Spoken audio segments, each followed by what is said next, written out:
After 6 months of dating, he proposes and she accepts. They decided to tie the knot, and that was September 1st, 1996. Bart and Jen got married in a lavish ceremony, and they were very happy, and they were ready to tackle life together. Bart, eventually he went out on his own and started his own practice.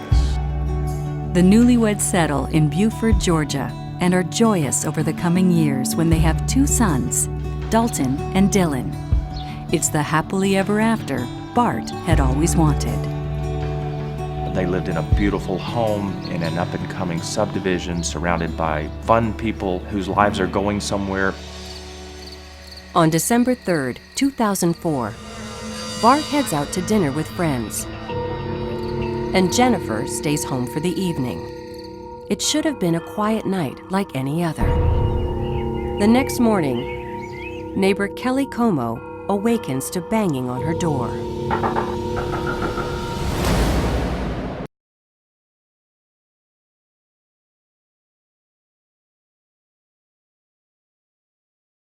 While they wait for the blood spatter report, Detective Scott Peebles reaches out to Dolly's friends and family. They said that Bart was a very jealous person, and that began to manifest itself in the relationship. Bart certainly did not handle rejection well. Based on conversations with her friends, it was obvious that there were times where Dolly was fearful of Bart. Detective Peebles learns how Dolly had been harassed after she and Bart Corbin broke up. Had Bart tried to sabotage her because she wouldn't marry him? And if so, just how far did he go? Dolly said she felt that Bart had done this in retaliation of her breaking up with him. Dolly was trying to get anyone to listen to her. She was talking to the police, she was talking to the school administrators. I don't think they didn't want to help her, I just don't think there was any proof.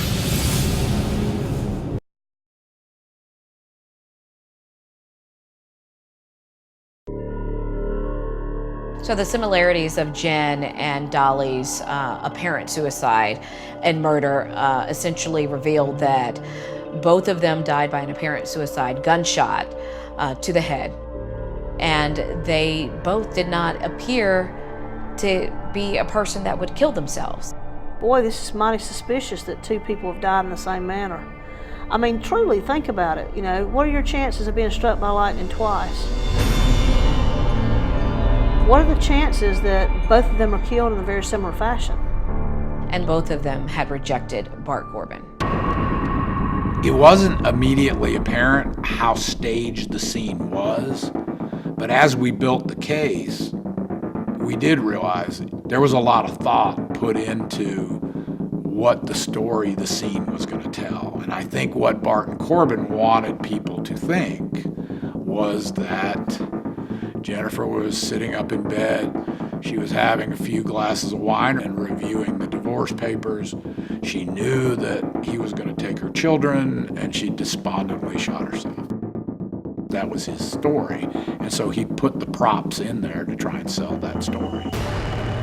The investigators were learning from Jen's case and from her family and friends that she would never do this. Similarities with Dolly Hearn. She would never do this. And so he thought if he could get away with killing his ex-girlfriend Dolly Hearn decades before, he surely would get away with it again. Bart Corbin was able to murder his girlfriend, get away with it, was what led him to ultimately murder Jennifer. Jennifer Corbin's death was the last piece of evidence necessary to conclusively link Bart Corbin to the death of Dolly Hearn.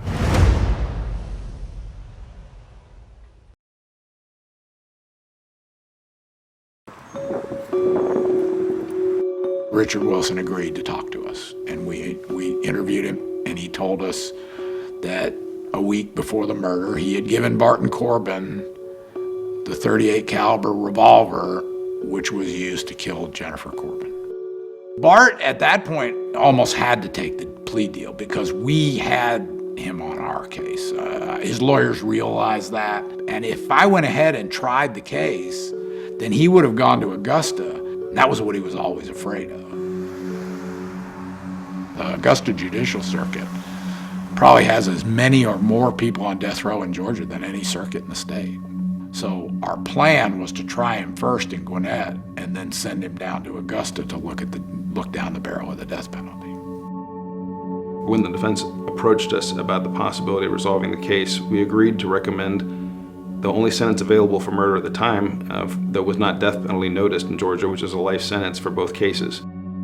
This was a resolution that the family approved of, and it guaranteed that he will be in the prisons of the state of Georgia for the rest of his natural life. He is parole eligible, but that just means eligibility. There's no guarantee that he'll ever be released, and the family members of both Dolly and Jennifer will be sending letters to the parole board until the day he is dead, begging them not to release him. The most satisfying aspect of this case was bringing closure to the family of Dolly Hearn, in particular Dolly Hearn's mother. She knew what happened in 1990, and she had to live for almost a decade and a half believing that her daughter's murder was going to get away without any consequences. But being able to hold him accountable for what he did to Dolly Hearn was immensely satisfying.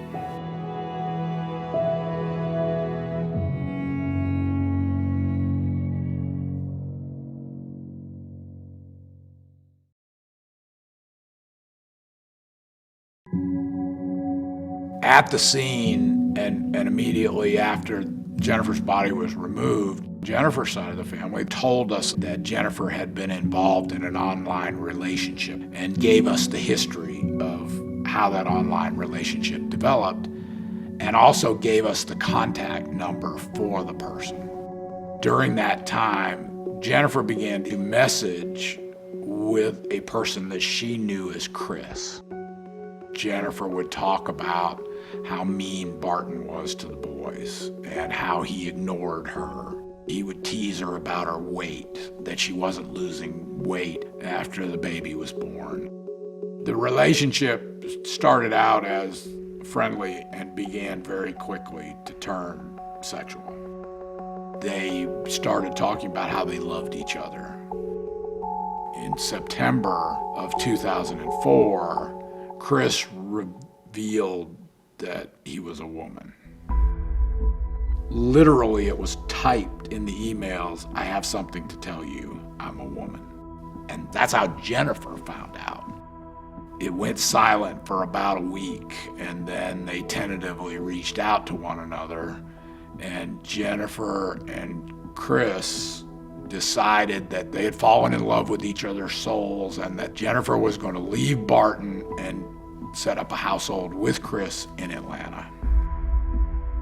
After Jennifer's body was found, that is what we learned. So, of course, Chris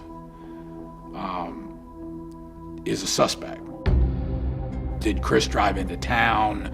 Had they had a falling out? Had Jennifer backed up on the idea of moving in together? And had Chris showed up and killed her? We were able to rule that out really quickly because Chris was from Missouri and had not left the town where she was. Once she was eliminated as a suspect, and the investigation continued in another direction.